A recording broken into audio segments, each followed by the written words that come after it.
how to reset the Galaxy Buds 2 Pro via the wearable app on the Samsung device or the Samsung phone. Okay, so on the phone, first tap on the home button to return back to the home screen. Then swipe up to go into the apps screen. In here, you want to look for the wearable app. So swipe back and forth to find Samsung Wearable. Now in here, it is located in the Samsung folder. Tap on Wearable. Next, in here, I'm going to go back to the wearable app. So in the main app, you want to go down and tap on Earbuds settings. After that, scroll down and then tap on Reset, and then tap on Reset. And that's it. Once it is resetted, you can now connect your Galaxy Buds 2 Pro to another device or back to your same mobile device.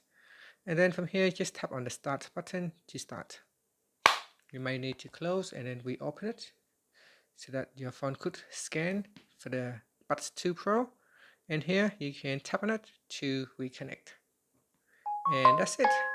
Tap on paired. And that's it. Thank you for watching this video. Please like and subscribe to my channel for more videos.